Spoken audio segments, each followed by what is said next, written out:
Convidá-los a abrirem a palavra do Senhor. Em Lucas, Evangelho, conforme registrou Lucas, capítulo 1.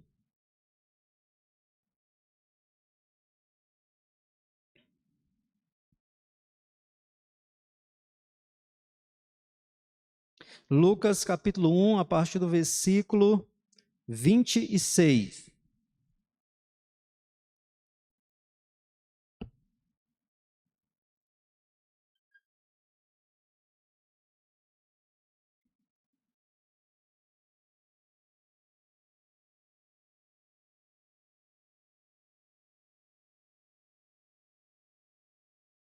Lucas, capítulo 1, a partir do versículo 26.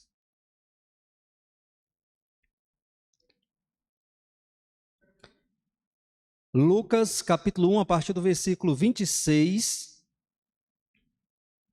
nos diz assim a palavra do Senhor. No 6º mês, foi o anjo Gabriel enviado da parte de Deus para uma cidade da Galiléia chamada Nazaré, a uma virgem desposada com certo homem da casa de Davi, cujo nome era José. A virgem chamava-se Maria. E entrando o anjo aonde ela estava, disse: Alegra-te, muito favorecida, o Senhor é contigo. Ela, porém, ao ouvir esta palavra, perturbou-se muito e pôs-se a pensar no que significaria esta saudação. Mas o anjo lhe disse: Maria, não temas, porque achaste graça diante de Deus. Eis que conceberás e darás à luz um filho, a quem chamarás pelo nome de Jesus. Este será grande e será chamado Filho do Altíssimo. Deus, o Senhor, lhe dará o trono de Davi, seu pai. Ele reinará para sempre sobre a casa de Jacó, e o seu reinado não terá fim. Então disse Maria ao anjo: Como será isto? Pois não tenho relação com homem algum. Respondeu-lhe o anjo: Descerá sobre ti o Espírito Santo, e o poder do Altíssimo te envolverá com a sua sombra. Por isso também o ente santo que há de nascer será chamado Filho de Deus. Isabel, tua parenta, igualmente concebeu um filho na sua velhice, sendo este já o 6º mês para aquela que diziam ser estéril. Porque para Deus não haverá impossíveis em todas as suas promessas. Então disse Maria: Aqui está a serva do Senhor, que se cumpra em mim conforme a tua palavra. E o anjo se ausentou dela.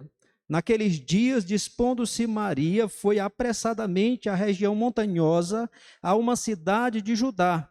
Entrou na casa de Zacarias e saudou Isabel. Ouvindo esta a saudação de Maria, a criança lhe estremeceu no ventre. Então Isabel ficou possuída do Espírito Santo e exclamou em alta voz: Bendita és tu entre as mulheres, e bendito o fruto do teu ventre. De onde me provém que me venha visitar a mãe do meu Senhor? Pois logo que me chegou aos ouvidos a voz da tua saudação, a criança estremeceu de alegria dentro de mim. Bem-aventurada a que creu, porque serão cumpridas as palavras que lhe foram ditas da parte do Senhor. Amém. Que Deus aplique a sua palavra ao nosso coração. Meus irmãos e irmãs, no início deste mês, eu e a minha família fomos ao Parque Shopping para que eu pudesse conhecer. Nós fomos lá a fim de assistir a um filme e chegando, nós observamos logo uma decoração muito bela. Na parte externa, na parte da frente, uma grande árvore de Natal e outros grandes objetos natalinos, ideais ali, para um local ideal para que você pudesse tirar fotos. Então, muito bonito. Ao entrarmos no shopping, nos dirigindo ali para a parte central, uma decoração ainda mais bela, de encher os olhos, a árvore de Natal, renas e outros enfeites, aquele contraste bonito entre o verde e o vermelho. Então, ali, algumas crianças por ali, de fato, era algo para encher os olhos das crianças. Certamente as crianças ficam maravilhadas com uma decoração daquela, e certamente muitos, se não todos, os adultos. Então, uma coisa linda realmente. E então eu observei do outro lado, o lado oposto ao que eu estava, um trono, uma grande poltrona, e ela era tão assim larga que caberia talvez a nossa UPA dentro. Então era algo grande. Os nossos adolescentes são magrinhos, provavelmente eles caberiam ali, ou pelo menos metade deles. E eu então vi pessoas que estavam à frente dessa poltrona, e eram muitas pessoas. Então eu pensei, eu desconfiei de quem era, mas eu vou tirar a prova, eu vou verificar. E então eu fiz a volta ali para ver quem estava realmente ali naquele trono. Quando eu cheguei lá, eu observei que tinha uma fila, a fila era grande, e quem estava no trono? O bom velhinho, o Papai Noel. E as pessoas ali, naquela fila grande, para tirar foto com o Papai Noel. E aí, irmãos, diante disso, uma pergunta que nós deveríamos fazer, na verdade, responder com sinceridade é: o que tem a ver todas estas coisas com o nascimento do Filho de Deus? Que relação bíblica, porque nós somos o povo da Bíblia. A palavra de Deus é a nossa única regra de fé e prática. Então nós poderíamos e deveríamos perguntar: qual é a relação bíblica do Papai Noel e companhia com o nascimento do eterno Filho de Deus, que se fez homem para a nossa salvação? Qual a relação bíblica? Mas este não é o meu ponto principal aqui, irmãos, nesse momento. O meu ponto principal é que eu procurei ali naquela decoração alguma coisa que apontasse para o Filho de Deus. Talvez um nome pequeno, Jesus Cristo, em algum lugar. Mas eu particularmente não vi nada. E ali estava exibido uma verdade muito clara. Ali estava exibido o Natal da nossa sociedade, o Natal sem Cristo, o Natal do Papai Noel, de todas as outras invenções humanas, mas não o Natal do Filho de Deus. Não o Natal do Filho de Deus. E por isso, irmãos, nessa época, eu gosto de pregar chamando a atenção da igreja para aquilo que é mais importante, para os significados maravilhosos e as implicações grandiosas do nascimento do Filho de Deus para nós, o seu povo, para nós, os discípulos do Filho de Deus. Porque facilmente, irmãos, nós podemos ficar fascinados com todas essas coisas e perdemos de vista aquilo que é de fato importante. Eu não estou aqui condenando ninguém que goste de decoração de Natal, que faça na sua casa. Não estou, por favor, eu não estou fazendo isso. O que eu estou querendo, irmãos, é que a gente entenda que o nascimento do Senhor Jesus Cristo é cheio de significados, é um evento grandioso, faz parte da história da redenção. Lucas está escrevendo esse texto aqui para um homem chamado Teófilo, provavelmente um grande oficial romano que havia abraçado a fé, e ele escreveu exatamente para fortalecer esse homem nos caminhos do Senhor. E ele faz questão de narrar de maneira detalhada como foi o nascimento do nosso Salvador, para que ele fosse edificado na fé, para que ele entendesse o grande significado do nascimento do Senhor Jesus Cristo, entre muitas outras coisas. E é por isso, irmãos, que estou trazendo esse texto, porque esse texto, nós temos aqui a narrativa do anjo Gabriel. Gabriel significa homem de Deus, o anjo do Senhor, enviado por Deus a essa cidade da Galiléia chamada Nazaré. Ele conversa com Maria e anuncia o nascimento do Filho de Deus, a encarnação do Verbo eterno e divino, esse grande evento. E dessa narrativa, irmãos, eu gostaria de destacar ou de me concentrar com vocês em duas questões. Primeiro, num personagem, ou numa personagem, Maria. Vamos olhar primeiro para aquela que Deus escolheu a fim de trazer o seu filho ao mundo.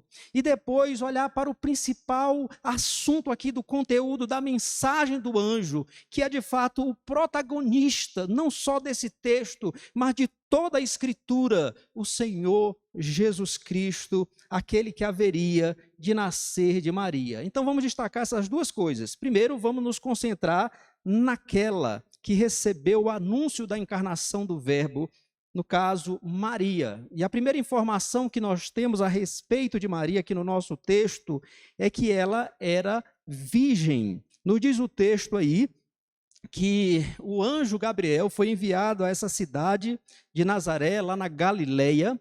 Depois você pode olhar no final da Bíblia, lá naquelas partes que são acréscimos ou anexas, você vai encontrar o mapa. Então ele foi a Nazaré, a essa jovem que era uma virgem. Ela estava desposada com José, ou seja, ela estava prometida, era noiva de José, que era da casa de Davi. Então ele foi a esta jovem que era virgem. E essa é uma informação importante, porque Deus havia prometido no Antigo Testamento, lá em Isaías capítulo 7, verso 14, que uma virgem conceberia e daria à luz a um filho. Mateus, quando ele vai narrar o texto que nós lemos hoje pela manhã, quando ele vai narrar ali o encontro do anjo com José, porque José estava saindo da cidade para não difamar Maria, quando ele soube que ela estava grávida, imaginou que ela tivesse traído a ele, então ele ia saindo da cidade, ia embora fugindo, mas o anjo apareceu a ele e disse para ele que aquilo que estava acontecendo era o cumprimento da promessa de Deus.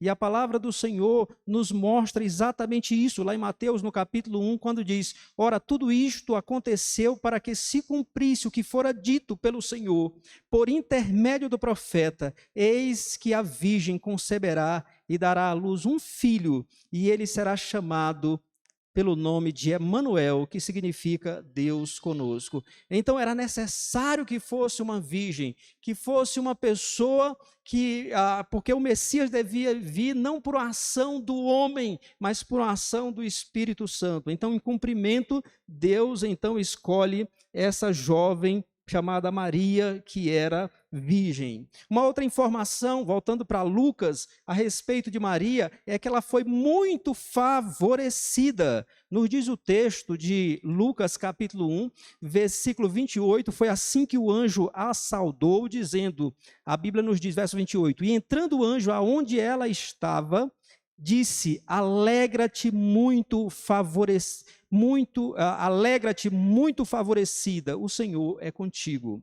A expressão muito favorecida significa muito agraciada, muito abençoada. E de fato ela foi, porque de todas as mulheres que existiam naquele tempo, de todas as virgens, Deus escolheu na sua soberania, na sua graça, Maria, para por meio dela trazer a este mundo o seu Filho bendito, o seu Filho eterno. Então, de fato, ela foi muito favorecida. E isso tem a ideia de que ela foi muito agraciada, ou seja, Deus derramou a sua graça nesse sentido sobre ela. E é por isso, irmãos, que quando Isabel estava cheia do Espírito, naquela ocasião, como nós vimos aqui na narrativa, quando Maria foi visitá-la, ela ficou cheia do Espírito. Ela disse no versículo 45, observem aí, bem-aventurada, versículo, na verdade é o versículo 42, quando ela diz, e exclamou em alta voz, bendita és tu entre as mulheres, e bendito o fruto do teu ventre. A palavra, quando ele diz, bendita é tu entre as mulheres, significa, essa palavra bendita significa abençoada, abençoada.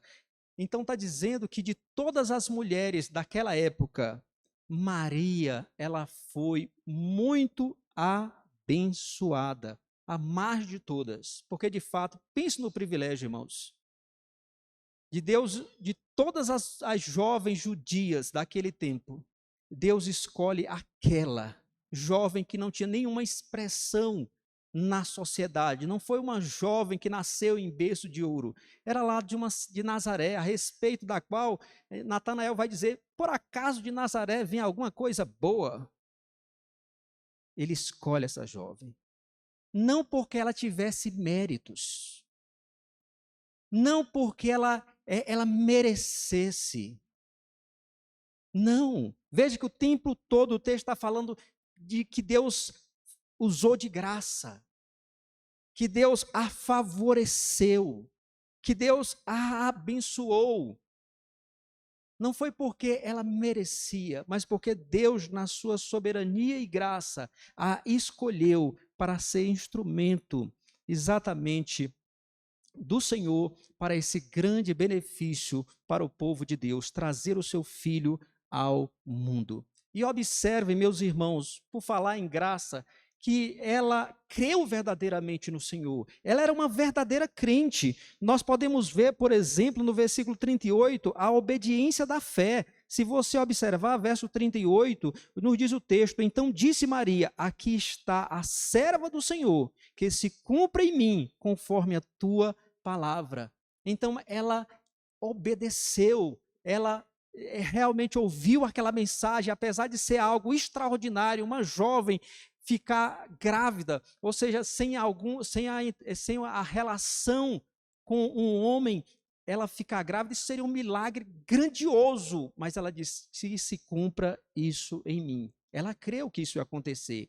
Quando ela foi visitar Isabel, sua parenta, nos diz aí o texto, Isabel cheia do Espírito Santo, bem-aventurada que creu. Olha aí, a fé que creu, porque serão cumpridas as palavras que lhe foram ditas da parte do Senhor. Então nós temos o seguinte, uma jovem que é uma jovem crente, que é salva não pelas suas obras, mas como Abraão, pela fé no Senhor Deus.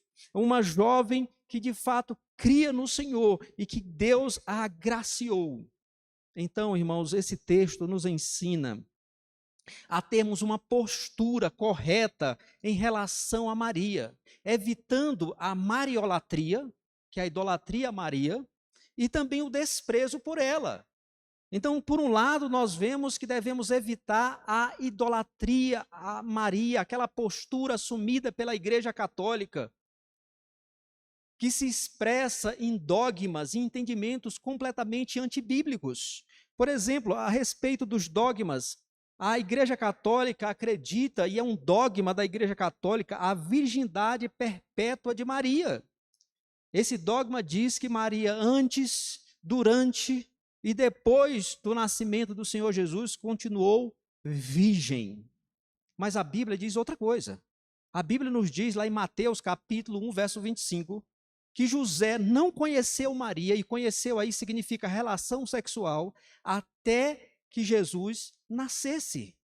E no capítulo 13 de Mateus, no final, nós temos a informação ali, se fala a respeito dos irmãos e das irmãs de Jesus.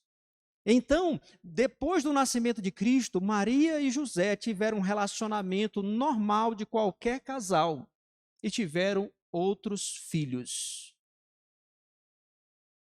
Então, isso é uma invenção católica. Outro dogma da Igreja Católica é a Imaculada Conceição. Ou seja, esse dogma que foi estabelecido no Concílio de Trento na verdade, a virgindade perpétua de Maria foi no Concílio de Trento, em 1555. A Imaculada Conceição de Maria, ou seja, Maria, ela foi concebida sem pecado. Ela foi pura desde o seu primeiro momento de existência no ventre da sua mãe. Isso foi estabelecido pelo Papa Pio IX em 1854. 1854. Então, esse Papa estabeleceu esse dogma de que ela não tinha pecado. Também há um outro dogma, isso pelo Papa Pio XII, em 1950, mais recente, eles estabeleceram a Assunção de Maria, que Maria, depois que ela morreu, ela foi ressuscitada e em corpo e alma, ela foi assunta aos céus, ela subiu para o céu em corpo e alma. Então, isso é invenção. Todas essas invenções são invenções papistas. Não há qualquer vestígio na Bíblia dessas coisas. Maria, embora uma crente verdadeira, uma serva do Senhor, ela era uma pecadora. E ela foi salva por aquele que haveria de nascer dela. Ela foi salva pela fé e não pelos seus méritos. E ela está na glória. Sim, mas em espírito, assim como Abraão, Davi, Sara e todos os outros crentes, aguardando a ressurreição do último dia. E tem também, meus irmãos, a Igreja Católica acredita que Maria, embora não seja um dogma reconhecido pela Igreja Católica, eles creem firmemente nisso, que Maria, ela é intercessora, ela é uma mediadora. Mas isso contraria completamente a Bíblia, pois a palavra de Deus nos diz: porquanto há um só Deus e um só mediador, não 2, 3 ou 4, um só mediador entre Deus e os homens, Cristo Jesus, homem. Então, irmãos, não podemos ter uma postura idólatra a respeito de Maria. Devemos reconhecer que Deus usou de graça para com ela, escolhendo-a na sua soberania para trazer seu filho ao mundo. Por outro lado, irmãos, nós também devemos evitar uma postura de desprezo a Maria. Nós devemos evitar essa postura. Porque, como vocês podem ver neste texto e em outros textos da Bíblia, Maria era uma crente verdadeira. E foi salva por meio do seu filho, que morreu na cruz do Calvário, inclusive pelos pecados de Maria. Mas ela era uma crente, portanto, ela é nossa irmã em Cristo. E no último dia ela há de ressurgir, como todos aqueles crentes que morrerem no decorrer da história. Portanto, nem idolatria, nem desprezo. É nossa irmã em Cristo Jesus. Prosseguindo, irmãos, na nossa exposição, agora nós vamos nos concentrar naquele que nasceria de Maria, o Senhor Jesus Cristo, que de fato, como eu disse, é o protagonista desse texto e de toda a Escritura. Então, nós temos algumas informações sobre ele. E a primeira que nós podemos destacar, ou devemos, é que ele nasceria de uma mulher, não só de uma virgem, mas de uma mulher. E isso, então, significa que ele é aquele prometido lá em Gênesis 3,15. Vocês devem lembrar que quando o primeiro casal pecou, caiu, desobedeceu a Deus e ficou num estado de morte, de cegueira, de escravidão espiritual, o Senhor Deus, naquela ocasião, ele se reuniu com aqueles que estavam envolvidos e nessa reunião Deus disse à serpente o seguinte, conforme está lá em Gênesis 3,15: porém inimizade entre ti e a mulher, entre a tua descendência e o descendente da mulher. Este te ferirá a cabeça e tu lhe ferirás o calcanhar. Então percebam que estas palavras, para a serpente, a quem essas palavras foram endereçadas, isso era uma ameaça de juízo que viria sobre a serpente. Mas para Adão e Eva e para a sua posteridade, isso era uma promessa gloriosa, de que aquele que haveria de nascer da mulher, ele iria esmagar a cabeça da serpente, ele iria destruir o diabo e as suas obras. E aqui o anúncio do nascimento do Filho de Deus, aqui em Lucas, está exatamente mostrando aquele que está nascendo, que vai esmagar a cabeça da serpente. E que de fato acontece, conforme nós vemos em alguns textos bíblicos, por exemplo, Colossenses capítulo 2, verso 15, nos diz lá que o Senhor Jesus Cristo na cruz, triunfou na cruz sobre os principados e potestades, expondo-os à ignomínia, à vergonha, ao desprezo público. Em Hebreus, no capítulo 2, nos diz que o Senhor Jesus Cristo, ele participou de carne e sangue, ou seja, ele se tornou como um de nós, para destruir aquele que tem o poder da morte, a saber, o diabo, e libertar-se todos aqueles que, pelo pavor da morte, estavam escravizados. O apóstolo João, escrevendo a sua primeira carta, nos diz no capítulo 3, verso 8, que o Senhor Jesus se manifestou para destruir as obras do diabo. O que o anjo está anunciando é esse que vai nascer de uma mulher para esmagar a cabeça da serpente. E vejam, irmãos, o texto aqui, o texto nos diz, no versículo 42, que Isabel, ali cheia do Espírito Santo, fala a respeito de Jesus como o bendito fruto do teu ventre. Ou seja, de fato, ele participou e participa da nossa natureza. De fato, ele se tornou como um de nós para destruir as obras do diabo e para salvar todo o seu povo. Agora é bom reconhecer o seguinte, irmãos, que ele participou da nossa natureza, mas não da nossa pecaminosidade. Vejam os versículos 34 e 35, que Maria, no versículo 34, indaga ao anjo, como é que vai ser isso? Como é que eu vou ficar grávida? Como é que vai nascer se eu não tenho relação com homem algum?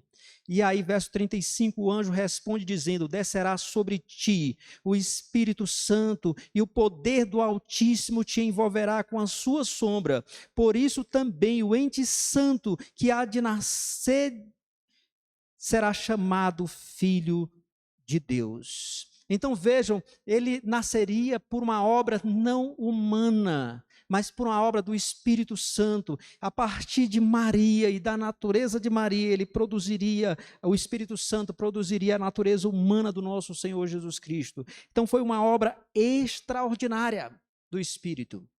Davi, no Salmo 51, vocês conhecem bem, Davi, ele reconhece a pecaminosidade humana, especificamente a sua, desde o primeiro momento da sua concepção. Ele diz, eu nasci na iniquidade e em pecado me concebeu a minha mãe. Significa dizer que todos nós, naquele primeiro momento que nós passamos a existir no útero da nossa mãe, nós já somos pecadores, a nossa natureza já é corrompida pelo pecado.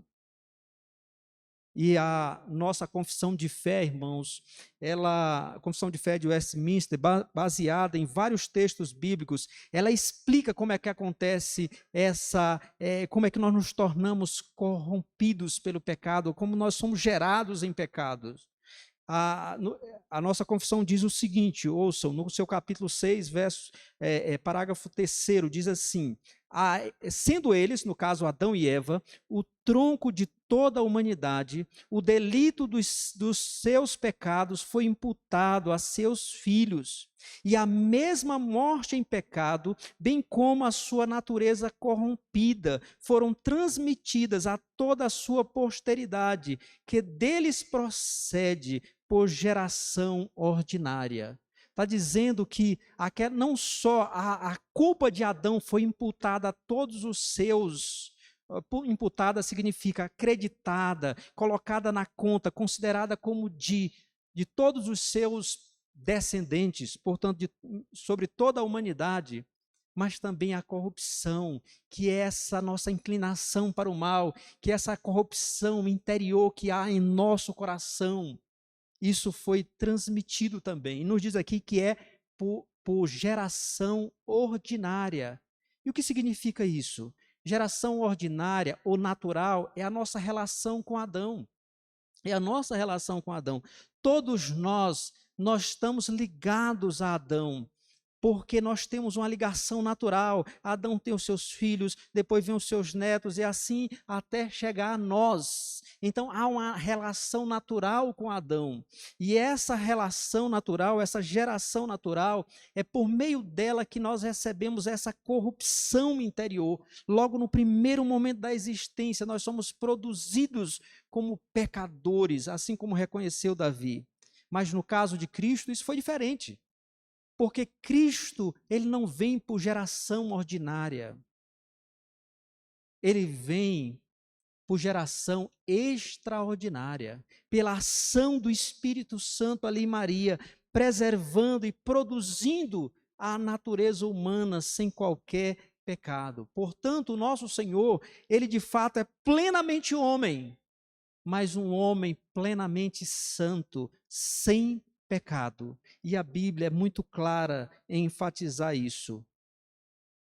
Que embora ele tenha levado os nossos pecados, que na cruz ele tenha sido considerado, ele tenha assumido os nossos pecados e tenha sido tratado como se fosse um pecador, ele nunca pecou e não havia pecado nele, por causa dessa obra grandiosa do Espírito Santo, para que ele pudesse, na cruz do Calvário, apresentar um sacrifício perfeito, santo, sem mácula, para cobrir todas as nossas máculas, para que pudesse eliminar toda a nossa imundícia do pecado. Mas vejam, irmãos, observem, que ele não só era plenamente humano, nós temos outra informação aqui, ele não só participou da nossa natureza, mas nos diz o texto aqui também que ele seria filho do Altíssimo. Versículo 32 nos diz isso. Este será grande, será chamado Filho do Altíssimo. No versículo 35 nos diz, então disse versículo 35, respondeu-lhe o anjo, descerá sobre ti o Espírito Santo e o poder do Altíssimo te envolverá com a sua sombra, por isso também o ente santo que há de nascer será chamado Filho de Deus. Então, se por um lado ele é filho da mulher, ele participa da nossa natureza, ele é um homem verdadeiro, plenamente homem, por outro lado, ele é filho do Altíssimo, Filho do Altíssimo, Filho de Deus. É bem verdade que no nosso texto aqui, irmãos, esses títulos são dados ao Senhor Jesus Cristo em virtude da sua concepção sobrenatural. Mas isso aponta para algo maior, grandioso, isto é, para a geração eterna do Filho, que o Senhor Jesus Cristo, ele é eternamente gerado do Pai. Isso significa que ele tem a mesma natureza do Pai, ele é consubstancial com o Pai, ele tem a mesma essência do Pai, e, portanto, ele é Deus igual ao Pai. Isso é muito importante. Inclusive, certa vez, quando Jesus se identificou como Filho de Deus, os judeus quiseram apedrejá-lo, porque eles viram que era uma blasfêmia, acharam que era uma blasfêmia, porque Jesus estava se fazendo igual a Deus. Seres humanos produzem seres humanos, geram seres humanos. Animais geram animais.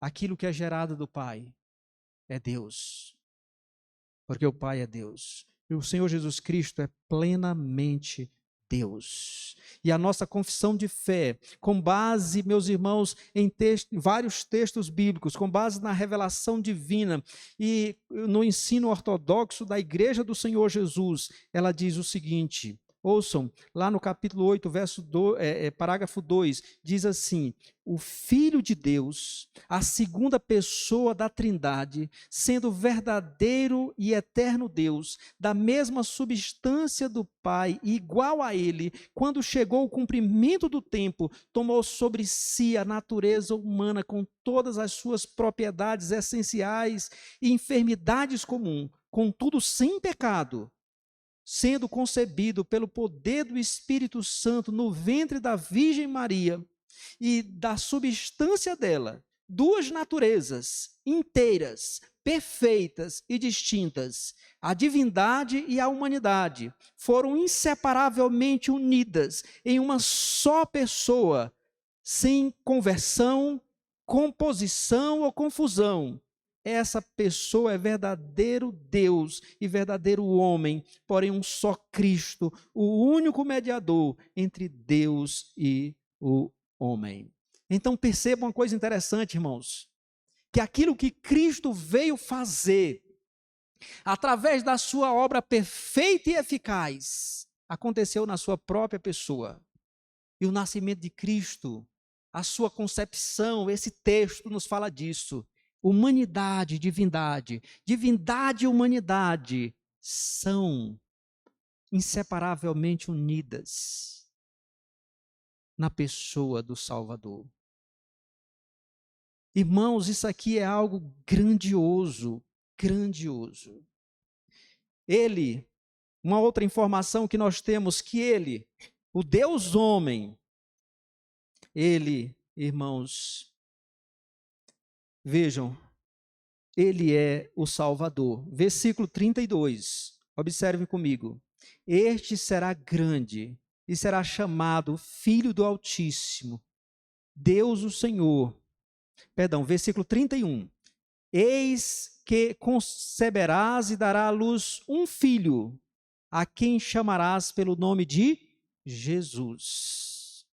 Então, esse que assumiu a nossa natureza, porque é muito importante entender, o Senhor, o Filho de Deus, não passa a existir quando ele é concebido e nasce. Ele é eterno, ele é Deus eterno. Mas a partir desse momento ele vai encarnar, assumir a nossa natureza. E então ele agora vai ser o Deus homem, plenamente Deus, plenamente homem. E nessas duas naturezas ele vai salvar o povo do Senhor, todos os eleitos de Deus. Isso está expresso exatamente nesse nome, Jesus. Porque o nome Jesus significa Yahvé salva. Yahvé é salvador. Isso está muito claro em Mateus capítulo 1, verso 21. Que ele seria chamado de Jesus, porque ele salvaria o seu povo dos pecados deles. E o próprio Jesus, quando exercendo o seu ministério, naquela ocasião que ele está na casa de Zaqueu, ele disse, porque o Filho do Homem veio buscar e salvar o que estava perdido. E Pedro, pregando poderosamente o evangelho, ele vai dizer no capítulo 4, conforme está registrado ali, que não há salvação em nenhum outro, porque debaixo do céu não há nenhum outro nome pelo qual importa que sejamos salvos. Ele é o único Salvador, não há outro, o eterno Filho de Deus, que se fez homem, o Deus homem, que na cruz do Calvário carregou os nossos pecados, e ali sofreu a ira de Deus e satisfez plenamente a justiça divina. Só Ele é Salvador. Por isso, se você ainda não crê em Cristo, se você ainda não é um crente em Cristo, arrependa-se dos seus pecados, creia no Senhor Jesus Cristo, renda-se a Ele, porque fora dele não há salvação. Fora dele o que há é condenação. Ele nasceu para salvar pecadores. Ele veio a este mundo para redimir uma nova humanidade e restaurar o universo da presença e dos efeitos do pecado. Creia no Senhor Jesus Cristo. Só Ele é Salvador. E a última informação que eu quero destacar a respeito do nosso bendito Salvador, que está aqui conectada ao nascimento dele, é que ele é o rei prometido a Davi. Vejam os versos 32 e 33 que nos dizem. Observem aqui, ele é o rei prometido. Nós temos aí versículos 32 e 33 que nos diz: Este será grande e será chamado Filho do Altíssimo. Deus, o Senhor, lhe dará o trono de Davi, seu pai, e ele reinará para sempre sobre a casa de Jacó, e o seu reinado não terá fim. Deus, conforme está registrado lá em 2 Samuel, capítulo 7, no início daquele capítulo, Deus promete a Davi que vai levantar o seu descendente, ou seja, o descendente de Davi, que vai assumir o seu trono e vai reinar para sempre. E nessa profecia nós vemos que Deus mistura ali, tanto falando sobre o Salomão, que haveria de reinar depois de Davi, mas aquilo que Deus diz vai muito além de Salomão. Porque Deus diz o seguinte, ouçam o que Deus diz no capítulo ali 7 de 2 Samuel: quando os teus dias, falando a Davi, quando os teus dias se cumprirem e descansares com teus pais, então farei levantar depois de ti o teu descendente, que procederá de ti, e estabelecerei o seu trono. Ele edificará uma casa ao meu nome, e eu estabelecerei para sempre o trono do seu reino. Aqui em Lucas, o anjo está dizendo: Maria, você lembra da promessa de Deus a Davi, de que ele lhe daria um rei, que iria assumir o trono de Davi e que reinaria para sempre, cujo reino jamais teria fim? Chegou o momento, e pela graça de Deus você foi escolhida para ser aquela por meio de quem Deus trará a esse mundo esse rei, o Rei dos Reis e Senhor dos Senhores. Porque esse rei iria estabelecer o reino de Deus prometido, a respeito do qual os profetas falaram. Ele iria estabelecer esse reino, e por meio desse reino, ele iria exatamente subjugar todos os seus inimigos, iria redimir uma nova humanidade, iria exatamente restaurar o universo, a criação de Deus. Mas esse rei, inicialmente, ele não vai para um trono, ele vai para a cruz. Este rei, inicialmente, ele não vai pôr uma coroa de ouro enfeitadas com brilhantes diamantes, mas eles vão colocar sobre a sua cabeça uma coroa de espinhos. Esse rei, inicialmente, meus irmãos, ele não vai ter um cetro na mão, mas nas suas mãos vão colocar cravos, pregos grandiosos. Mas mesmo ali na cruz, era o rei. Porque na cruz, o Senhor Jesus, esse que haveria de nascer de Maria, ele fez aquilo que nenhuma criatura pode fazer, e nem todas juntas podem fazer, porque na cruz, ele derrotou o pecado.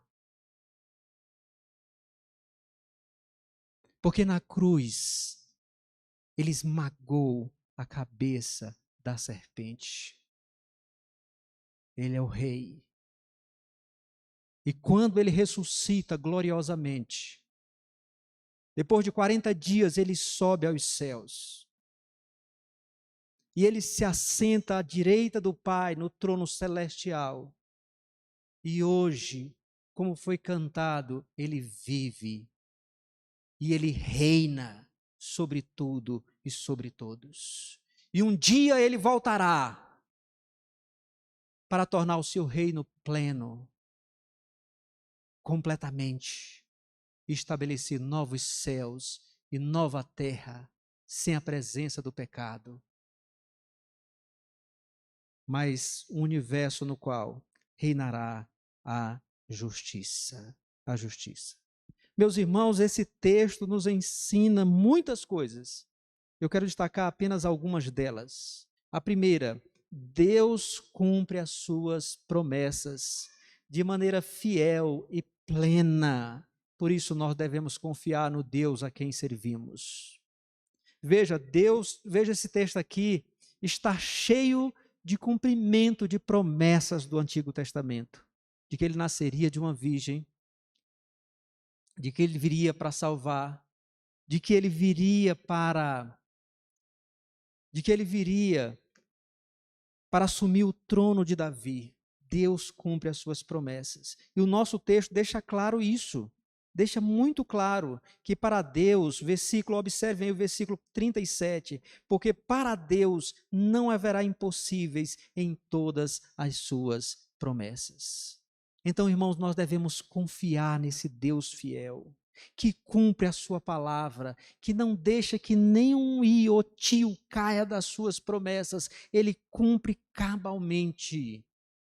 Por que nós precisamos confiar? Porque ele prometeu, meus irmãos, não só que seu filho viria a este mundo, que ele nasceria de uma mulher, que ele assumiria o trono de Davi, que ele morreria na cruz do Calvário, mas ele prometeu que ele há de voltar um dia, gloriosamente, para a plena salvação do seu povo. E nós devemos então esperar com paciência e confiança, porque naquele dia que Deus estabeleceu e naquela hora que ele já marcou, que nós não sabemos, o Senhor voltará para a glória dele e para o nosso bem, para a salvação do seu povo. Então confiemos nisso, irmãos. Segundo lugar, a segunda lição aqui, meus irmãos, que quero destacar, é que o nascimento do Filho de Deus não tem nada a ver com Papai Noel e companhia. Tem a ver sim, meus irmãos, com a execução do plano eterno de Deus, de trazer o seu Filho a este mundo para a salvação de pecadores e para a restauração da sua criação.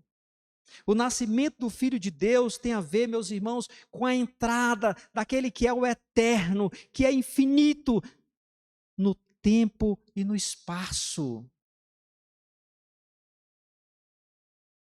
Quando ele assume a nossa natureza, ele entra no tempo, o eterno entra no tempo. Quando ele assume a nossa natureza, o infinito entra no espaço. E tudo isso ele fez para a nossa redenção. O nascimento, meus irmãos, do Filho de Deus tem a ver com a humilhação do Verbo divino para a nossa salvação. Vejam, meus irmãos, se um ser humano se tornasse um verme, isso seria muito humilhante. Mas essa humilhação nem se compara à humilhação do Filho de Deus em ter se tornado como um de nós. Porque, meus irmãos, a distância entre ele e nós, entre Deus e nós, é infinita. É infinita. É muito maior do que a distância que há entre nós e um verme. Ele se humilhou para a nossa redenção, para a nossa salvação, para que, meus irmãos, embora nós pudéssemos sofrer nesse mundo, nós pudéssemos viver para sempre em glória. Ele se humilhou, ele se submeteu a essa grande humilhação, para que nós, seres insignificantes, injustos, indignos, pecadores, pudéssemos ser exaltados à glória celestial. Por isso, meus irmãos e irmãs, não permitam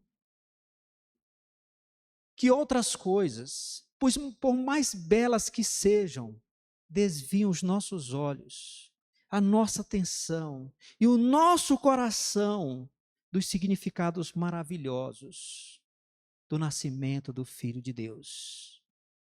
O eterno Filho de Deus se fez homem para nos salvar. Ele se fez homem para fazer com que nós, homens, seres humanos, fôssemos filhos de Deus. Não permitamos, nos concentremos naquilo que é importante.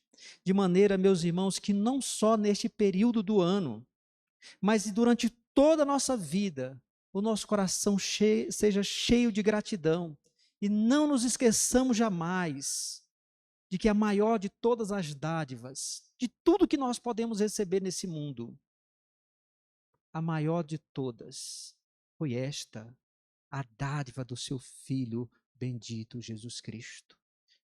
Todas as outras dádivas, elas fluem desta maior. Por isso Paulo pergunta,